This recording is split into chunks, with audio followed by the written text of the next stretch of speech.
이상기후 때문에 곳곳에 물 난리가 나고 드디어 재해지역으로 선포되는 데가 몇 군데 생겼습니다. 몇 시간 장대비가 쏟아졌다고 그렇게 재해지역까지 선포할 수밖에 없는 그런 상황 속에서 우리는 성경에 40주 40야 비가 왔던 노아 홍수 때 사건을 기억을 합니다. 몇 시간이 아니고 40주야를 장대비가 쏟아지면 어떻게 됐을까? 한번 여러분들 상상해 보십시오. 숨 쉬는 모든 피조물들이 그날 다 죽는 겁니다. 근데 하나님께서 120년 전에 노아에게 방주를 지으라고 말씀하시고 그 방주 짓는 식양을 말씀한 데가 오늘 13절부터 16절 이하에 있는 말씀들입니다. 영어로는 아크라고 표기가 되는 이 방주는 히브리어로는 타바라고 하는 말입니다. 갈대 상자가 타바입니다. 모세가 나일강에 이렇게 갈대 상자에 들어가서 이렇게 띄워져서 살았지 않습니까? 그 갈대 상자가 타바고 방주도 타바입니다. 하나님께서 이 방주를 만들려고 하는 이 비밀은 장방형의 큰 괴짝 같은 걸 만들려고 하는 겁니다. 물론 식양이 있습니다. 이 방주는 항해 목적이 아니고 그냥 그 안에 사람과 짐승이 타고 이렇게 물 위에 안전하게 떠 있는 게 목적입니다.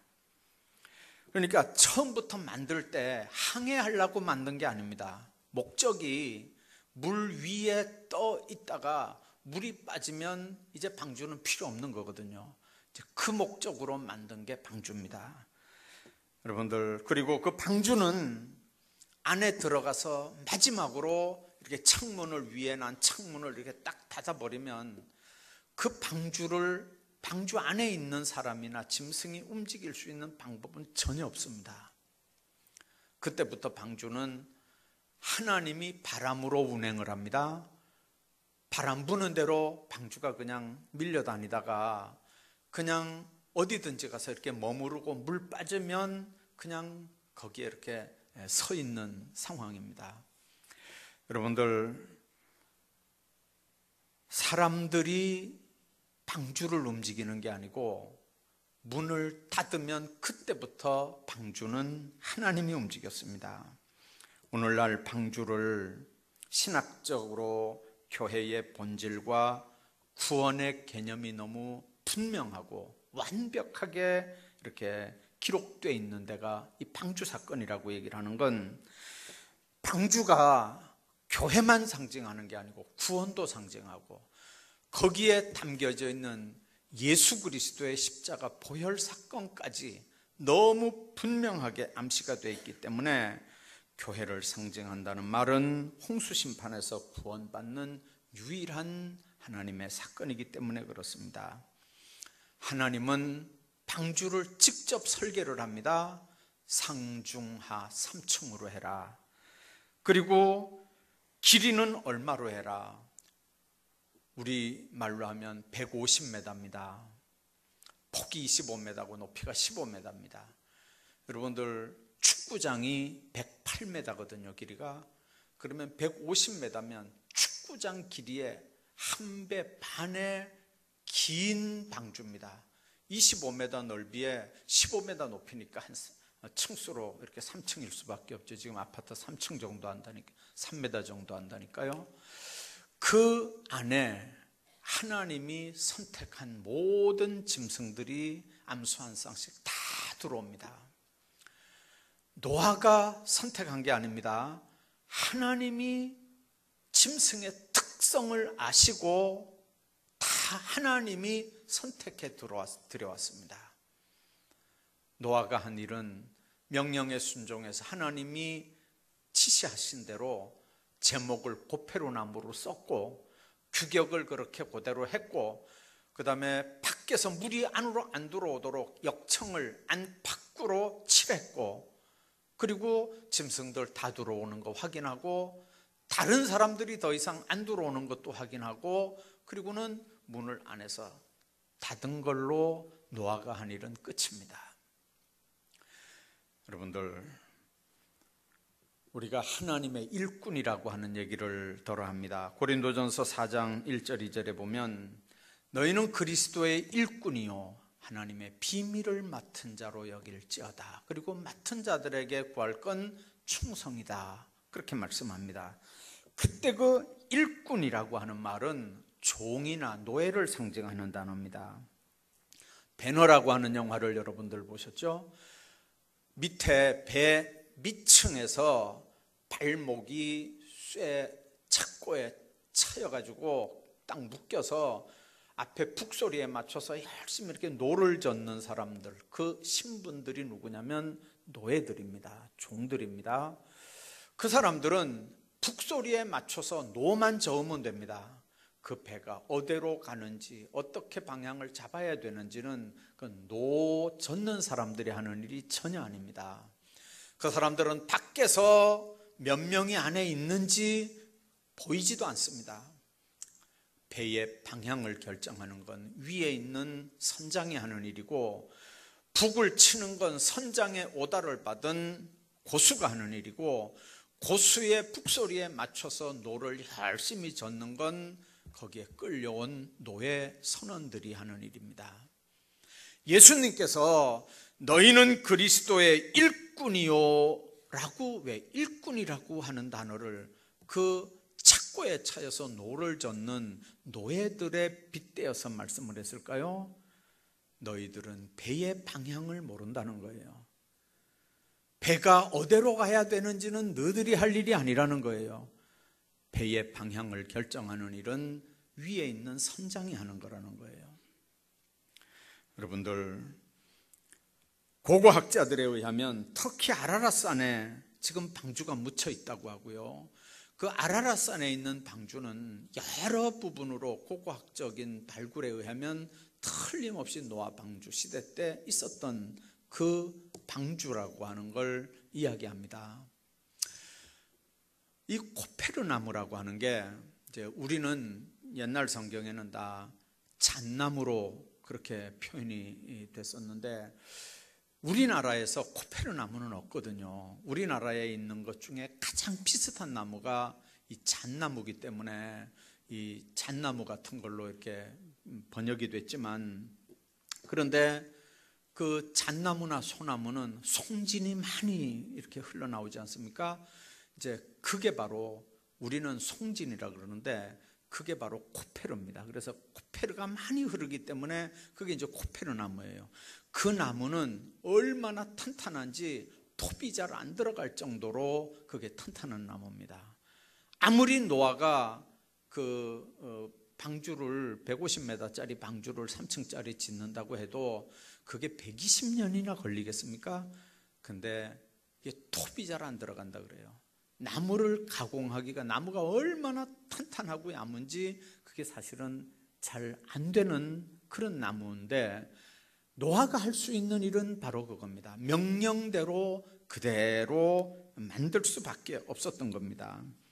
여러분들, 하나님 안에서 이 방주가 얼마나 든든하냐면요, 영국의 그 과학자들과 조선, 이제 유명한 조선소에서 이 방주가 도대체 어느 정도로 완벽하냐, 완전하냐 하는 걸 연구하기 위해서 이걸 무려 1000년 동안 연구를 해서 배를 하나 만들었는데, 그 배 이름이 브리튼호라고 하는 배입니다.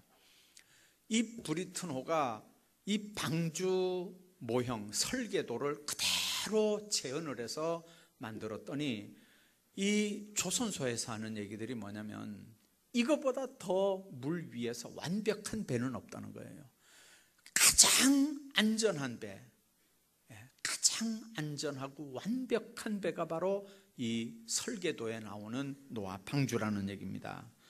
오늘 본문을 중심으로 해서 하나님께서 명령하신 이 노아 방주 설계를 한번 생각을 하고 여기 숨은 비밀들 몇 가지를 생각을 하려고 합니다. 첫째는 노아 방주는 기독교 신앙의 유일성을 계시합니다. 요즘은 다원주의 사회입니다. 다원주의 시대입니다. 다원주의 사고방식으로 세상을 삽니다. 이 다원주의 특징이 뭡니까? 절대 가치관을 인정하지 않습니다. 따라서 전통이라고 하는 것도 인정하지 않고 정통이라고 하는 것도 인정하지 않습니다. 다원주의는 그렇습니다. 으뜸이 여러 가지라고 말입니다. 쉽게 말하면 여러분들, 아버지의 권위, 스승의 권위, 목회자의 권위, 대통령의 권위 인정하지 않습니다. 여러분들, 역대 대통령 중에 최근에 한번 생각해 보십시오. 대통령 이름 가지고 여당이든 야당이든 욕 안 하는 사람들이 있나요? 시대가 그래서 그렇습니다. 옛날에는 그림자도 안 밟던 선생님들을 그냥 입에도 못 담을 욕을 하는 시대를 우리가 삽니다. 왜 그렇습니까? 인정하지 않는, 권위를 인정하지 않는 시대가 바로 이 다원주의의 특징입니다. 머리 모양, 복장도 가지각색이고요. 옷가게들 보면요, 유니클로라 그래가지고 여자 옷, 남자 옷 따로 있는 게 아니고 여자, 남자 같이 입을 수 있는 옷가게들이 요즘에 유행합니다. 머리 뽑는 데 가면 남자들이 커트도 하고요, 남자들 커트하는 데 가면 여자들 머리도 뽑고, 요즘에는 그래요. 여자들이 피부 마사지 하는 데 가면 머스마들 들어가서 들어놓고 있고, 그냥 그렇습니다. 요즘에는요, 이게 기준도 없고 선도 없고 근거도 없고 이게 아무것도 없어요. 막 뒤죽박죽입니다. 여러분들, 학문에도 정설이라고 하는 건 없어요.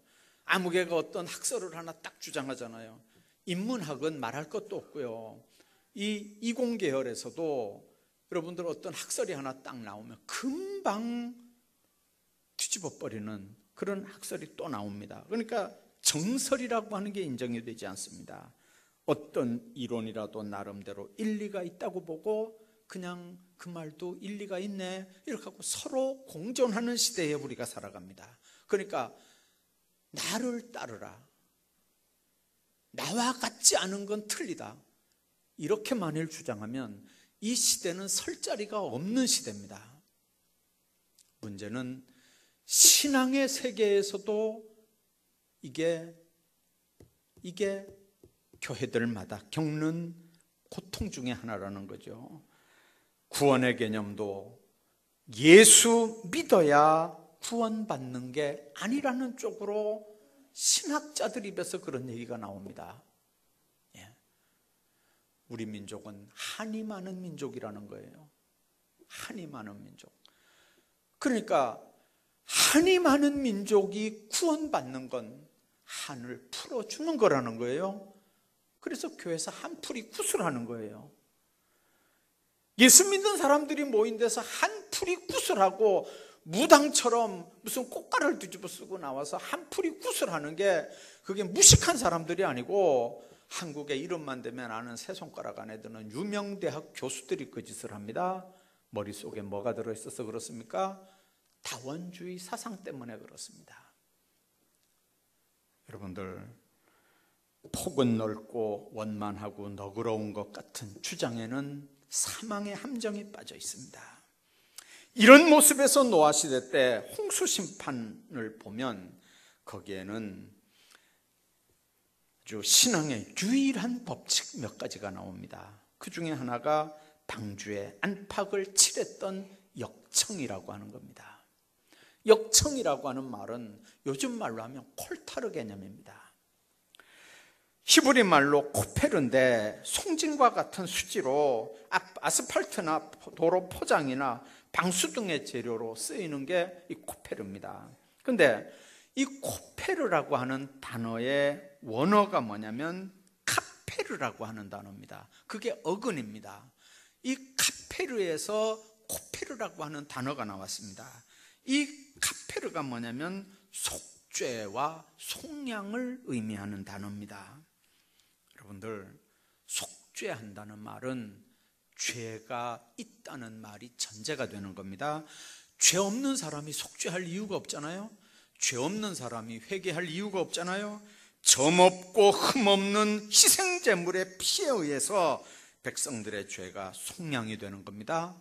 그런데 노아 방주에 칠한 역청 코페르는 바로 속죄의 피를 상징하는 명령형입니다. 코페르를 칠하라. 안팎으로 코페르를 칠하라는 거예요. 여러분들, 역청으로 안팎을 칠하라는 명령은 결국은 속량으로 안팎을 단속하라는 얘기입니다. 여러분들, 이 코페르라고 하는 단어는 덮는다고 하는 의미가 포함이 되어 있습니다. 구약에서 희생제물의 피, 속량의 피가 백성들의 죄를 덮어서 진노를 면하게 하는 것처럼 하나님의 심판의 홍수가 방주 안에 있는 사람에게 미치지 않도록 막아주는 일이 바로 이 코페르가 하는 일입니다. 노아 방주의 역청을 칠했다고 하는 말은 단순히 물을 스며드는 걸 막아주는 효과만 있다는 얘기가 아니고, 그 말은 덮어주고 보호해주고 커버해준다는 의미입니다. 주님이 우리 죄를 덮어서 속량해준다고 하는 겁니다. 여러분들, 진홍같이 붉은 죄도, 아주 시꺼먼 먹처럼 아주 더러운 죄도 다 흰눈처럼 양털처럼 깨끗하게 해주실 뿐만 아니라 덮고 문제 삼지 않는다는 게 하나님의 구원의 방침입니다. 여러분들, 죄 문제는 들추어내면 낼수록 끝도 없습니다. 그렇지 않습니까? 죄 문제는 이 들추어내면 들추어낼수록 끝도 한도 없습니다. 예수님 안에서 덮어야 되고, 예수님의 피로 감춰줘야 되고, 예수님의 피로 고백하고 용서받아야 이게 근본적으로 해결이 됩니다. 그래서 내 입장에서는 회개하고 이 문제를 고백하면서 용서받아야 되고, 다른 사람의 입장에서는 그 사람의 죄를 덮어주고 가려주고 싸매주고, 그렇게 하는 게 예수 그리스도의 구원의 비밀입니다. 거기에 안식이 있고 거기에 평안이 있습니다. 들추어내야 하는 게 아니고 그리스도의 보혈로 씻어야 되고, 그리스도의 은혜로 덮어야 되고, 그리스도의 은혜로 눌러야 평안이 있고 안식이 있다는 얘기입니다. 인간들이 들춰내면 들춰낼수록 더러운 것들이 드러납니다. 분노가 드러나고 혈기가 드러나고 온갖 더러운 것들이 다 새어나옵니다. 몰라서 안 드러내는 게 아니거든요. 몰라서 안 들춰내는 게 아닙니다. 알지만 덮는 게 예수의 사랑이고 예수의 은혜인 줄로 믿습니다. 다른 사람들의 죄는 그렇게 하는 겁니다. 그러나 내 죄는 어떻게 해야 됩니까? 십자가 밑에 무릎을 꿇고 통회 자복을 하면서 토해내는 겁니다. 내 죄는 내가 용서하면 안 됩니다. 내 죄는 내가 토해내고 주님 앞에 해결해야 되고, 다른 사람들의 죄는 여러분들이 파내고 들춰내는 게 아니고 예수의 사랑으로 그리스도의 보혈로 덮는 게 하나님의 법인 걸 믿으시기 바랍니다. 덮어야 문제가 안 됩니다. 덮어야 생명을 보존합니다. 여러분들, 아담 하와가 범죄에서 숨을 때 죄는 가리고 무화과나무 잎으로 만들어 부끄러운 걸 가렸지만, 햇빛이 나서 나무 잎이 말라 비틀어지니까 부끄러운 게 보입니다. 아담 하와를 부르시는 하나님이 결국은 가죽으로 옷을 만들어 입혔던 걸 우리가 봅니다. 수치를 가리는 일에 짐승 하나가 죽어서 가죽으로 인간의 허물을 가리는 겁니다. 예수 그리스도의 희생을 암시하는 첫 번째 사인입니다. 출애굽 때 10번째 재앙은 애굽의 모든 사람들의 장자가 죽는 재앙입니다. 짐승도 초태생은 다 죽었습니다.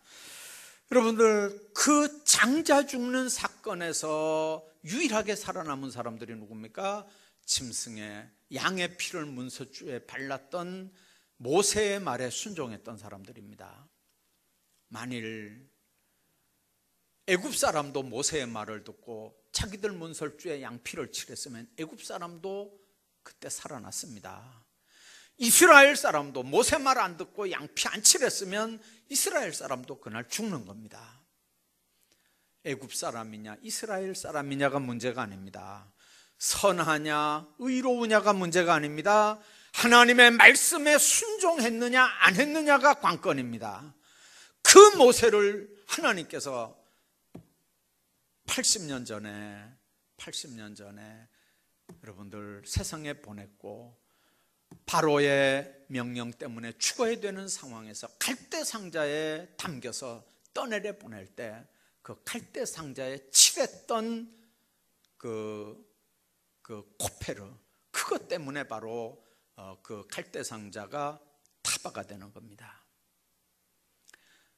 여러분들, 예수 믿고 구원받는다는 말은 죄가 없어서가 아니라 그럼에도 불구하고 우리를 위해서 흘리신 예수 그리스도의 보혈 때문에 구원받는다는 얘기입니다.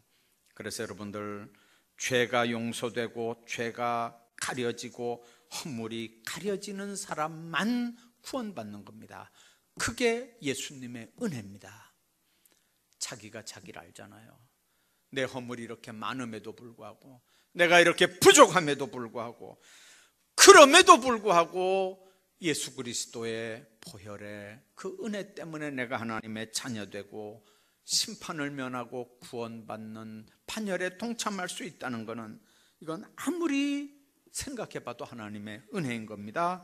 그래서 여러분들, 아무리 착해도 선행을 많이 해도 법 없이 살았다 할지라도 믿지 않는 사람은 방법 없이 심판을 면할 수 없기 때문에, 그래서 착한 사람이라도 우리가 전도하는 거고요. 우리가 볼 때 아이고 저게 예수 믿는다고, 저게 교회 아무개라고 우리가 손가락질을 해도, 그럼에도 불구하고 그 사람도 구원받은 하나님의 자녀이기 때문에 모르는 거예요. 나중에 천국에 가서 봐야 하는 거예요. 그러니까 다른 사람들의 죄에 대해서는 전혀 들춰내지 않는 게 하나님의 법입니다.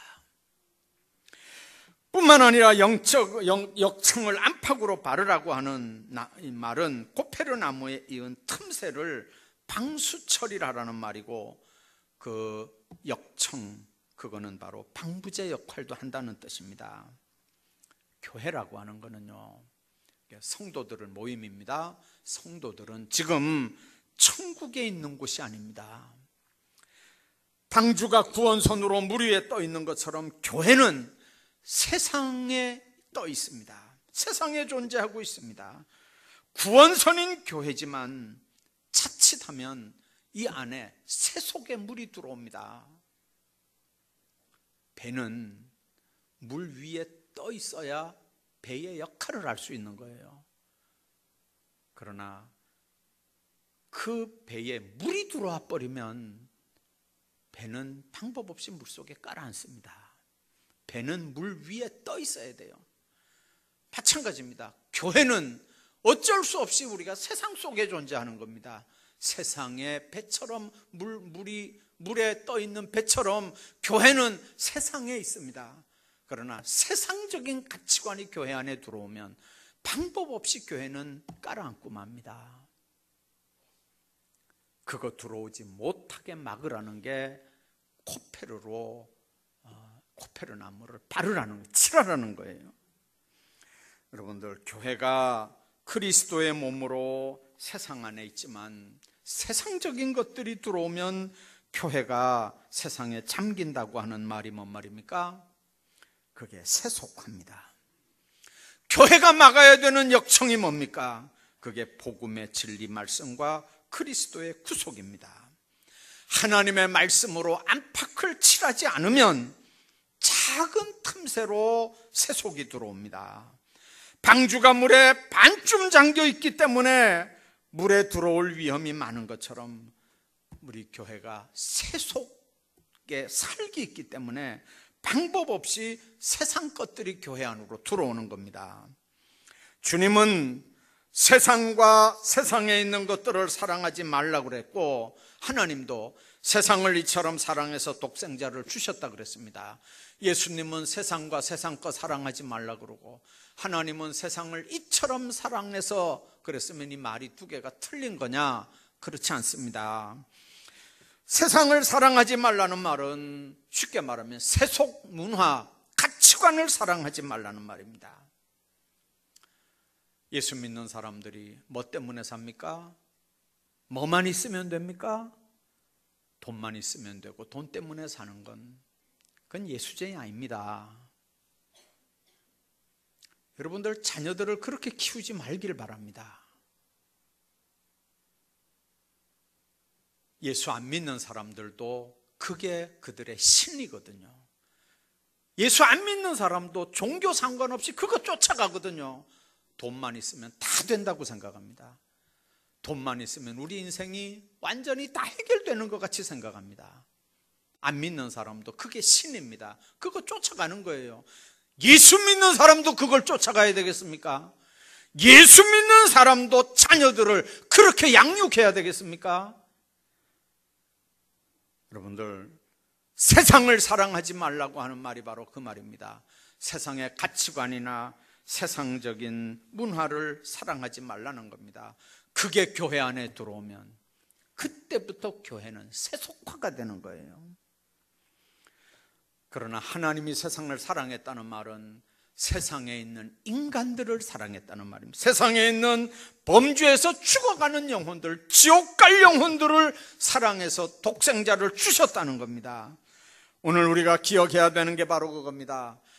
안팎을 코페르로 칠했다는 이 말씀의 핵심은 세상적인 세속적인 가치관이나 문화가 다시는 교회 안에 들어와서 교회로 하여금 세상에 침몰하지 않도록 해야 된다는 겁니다. 교회는 교회 나름대로 문화가 있습니다. 교회 나름대로 법이 있습니다. 교회 나름대로 법도가 있습니다. 세상에서는 그렇지 않았는데 왜 교회가 이 모양이냐? 그거는 그 사람한테 문제가 있는 거지 교회가 문제가 있는 게 아닙니다. 죄 짓지 않는 자로, 의를 행하는 자로, 하나님의 자녀로 사는 것만이 세속에 물들지 않는 일이고, 세상 것들이 교회 안에 들어오지 않는 일입니다. 자꾸 들어오면 자꾸 깔아앉습니다. 자꾸 깔아앉습니다. 그렇게 하다가 나중에 교회는 물속으로 쏙 들어가게 돼 있습니다. 유물주의, 인본주의, 세속주의, 다원주의 사상들이 나도 모르는 사이에 나를 지금 점령해 나가고 있거든요. 이런 문화가 교회 안에 들어오면 제일 먼저 예배를 우습게 알게 됩니다. 하나님의 말씀이 설 자리가 없어집니다. 하나님의 명령이 설 자리가 없어집니다. 여러분들, 주일 지키는 문제가 우습게 생각됩니까? 여러분들은 이미 세속화된 거예요. 기도하는 게 우습게 들려집니까? 이미 여러분들은 마귀에게 접수되고 장악된 거예요. 자기가 호흡으로 못하면 죽었는 줄 알아야 되잖아요. 죽었는데도 죽은 걸 모르는 건 이게 무슨 문제입니까? 이게 주님 안에서 여러분들 이 비밀들을 기억하셔야 됩니다. 방주가 뚜껑을 닫고 떠내려 다닐 때 1년 이상을 떠내려 다녔습니다. 그렇게 하려면 여러분들 방주 안에 물 들어오면 안 되거든요. 또 하나 우리가 생각해야 되는 게 있습니다. 방주 안에 역청을 칠할 뿐만 아니라 이 방주 설계도에 대한 얘기입니다. 문과 창문이 하나밖에 없습니다. 방주는 3층입니다. 근데 왜 문은 하나밖에 안 내놨을까요? 창문은 빛과 바람이 들어오기 위해서 만듭니다. 짐승들이 여러 마리니까 냄새는 얼마나 났을 거고요. 공기는 얼마나 탁했겠습니까? 사람도 8 식구니까 창문 열어놔야 될 거 아닙니까? 그런데 칸들마다 창문을 내면 좋은데 문은 하나밖에 없습니다. 여러분들, 이유가 뭘까요? 모든 짐승이 그 문으로 들어오고 나중에 때가 되면 그 문으로 나갑니다. 방주의 문은 하나입니다. 이게 교회의 비밀입니다. 요한복음 10장 9절에 보면 예수님이 그랬습니다. 내가 문이니 누구든지 나로 말미암아 들어가면 구원을 얻는다. 예수님이 양의 문이라는 거예요. 예수님이 구원의 문이라는 거예요.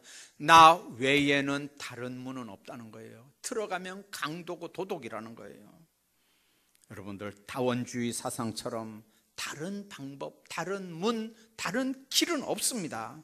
다른 이름으로는 구원받을 수 없습니다. 천하인간의 구원을 얻을 만한 다른 이름을 주신 일이 없다고 사도행전 4장 12절이 분명하게 말씀합니다. 문을 하나 냈는데 왜 옆문일까요? 또 한번 생각해 보시죠. 위쪽에 달려 있는데 옆문입니다.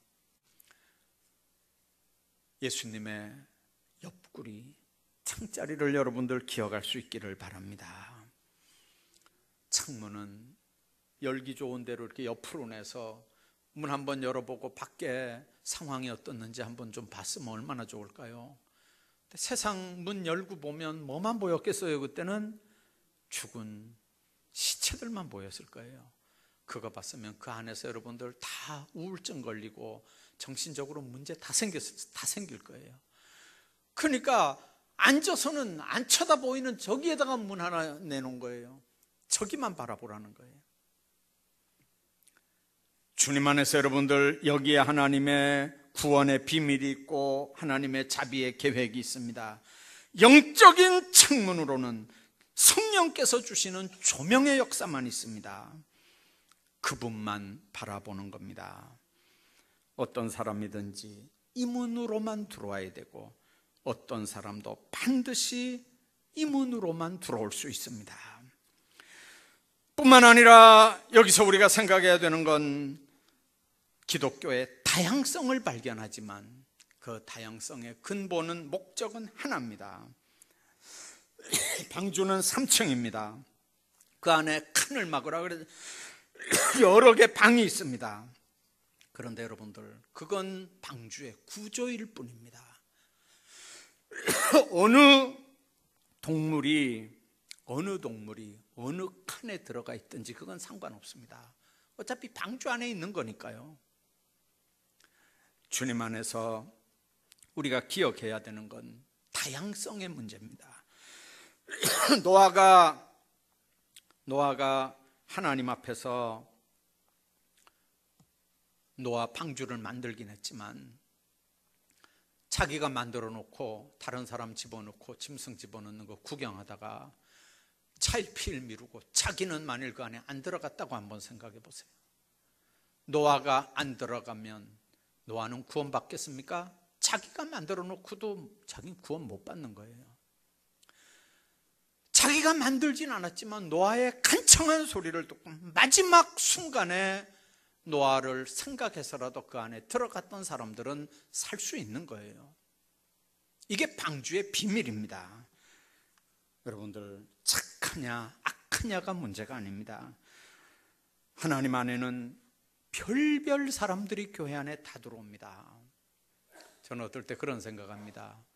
별별 짐승들이 다 있다는 말은 잡아먹어야만 사는 짐승도 있을 거고 어떤 건 또 잡혀 먹을 수밖에 없는 짐승도 있을 거 아니에요.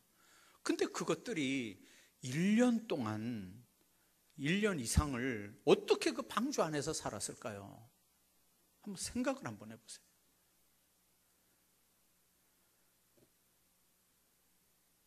본성을 변화시키고 인격을 바꾸고 그리고 품성을 바꾸게 하는 건 하나님이 하시는 일입니다. 여러분들, 별별 성격을 가진 짐승들이 다 방주 안에 들어오지만 1년을 그 방주 안에서 버티고 있다는 말은 하나님께서 본성도 성격도 인격도 인품도 모든 걸 주장하시고 변화시키는 분이라고 하는 걸 믿으시기 바랍니다. 너는 이래서 못 들어온다는 말은 그건 교회 본질하고는 상관없어요. 교회 안에는 별별 사람들이 다 들어오고 별별 성격 품성의 사람들이 다 들어오지만 일단 들어오면 뚜껑 닫고 그 다음부터 하나님의 바람으로 방주를 움직이면 그 안에 있는 모든 생명체는 하나님께서 본성도 인격도 신앙도 성품도 식성까지도 하나님 다 바꾸시고 주장해 주신다고 하는 걸 믿습니다. 사람을 변화시키고 인생을 변화시키는 건 지식이 아닙니다. 공부 많이 했다고 인격이 바뀌어집디가 아니거든요. 수갑 차고 들어가는 사람들 뉴스 한번 보세요. 그 사람들이 무슨 공부 못한 사람들이 들어가는 줄 아세요? 다 최고 학부 나온 사람들이 들어가지. 여러분들, 왜 공부 많이 한 게 인생이 안 바뀝니까? 지식 많다고 왜 본능이 안 바뀝니까? 인격을 바꾸고 본능을 바꾸는 건 사람이 아니라 성령의 역사인 줄로 믿습니다. 교회 구성원 안에 별별 사람들이 다 있습니다. 화합하고 도와주고 협력하며 사는 사람도 있고 또 개성이 강한 사람들도 있습니다. 그러나 분명한 건 인정하고 서로 같이 사는 방법밖에 없습니다. 어차피 홍수가 끝나면 모두 우리는 밖으로 나갈 사람들입니다. 성령께서 변화시키고 성령께서 주장하시고 이끄시는 대로 그냥 사는 거예요. 예수님께서 학식 많고 젊은 관원이었던 니고데모만 받아준 게 아니고 지탄의 대상이었던 세리장 삭개오도 받으셨고요. 심지어는 남편을 5명이나 둔 수가성 여인도 예수님 받으셨고, 당대 최고 학문을 자랑했던 사울만 불러 쓴 게 아니고 학벌도 가문도 변변하지 않은 베드로도 하나님 불러 쓰는 거예요. 노아 방주는 기독교의 유일성만 나타내는 게 아니고 다양성도 나타나는 겁니다. 방주의 비밀이 바로 그겁니다. 다양성과 유일성이 같이 공존되는 게 바로 방주의 비밀입니다. 예수 그리스도만 구원의 열쇠지만 구원받기 위해서 모인 여러분들은 300명이면 300가지 모양으로 300인격의 모습으로 여기 와 있는 거예요. 성령께서 여러분들을 다스리길 바랍니다. 성령께서 여러분들을 주장하시길 바랍니다. 한 번 이 안에 들어왔으면 여러분들이 교회를 움직이려고 꿈도 꾸지 마시기 바랍니다. 교회는 여러분들이 움직이는 게 아닙니다. 교회는 하나님의 성령의 바람이 움직여갑니다. 하나님께서 이 교회를 움직여가라고 기도하시고 이 안에 있는 여러분들은 정말 충성된 종들, 일꾼으로 겸허하게 하나님 앞에 사는 역사들이 있기를 주의 이름으로 축복합니다.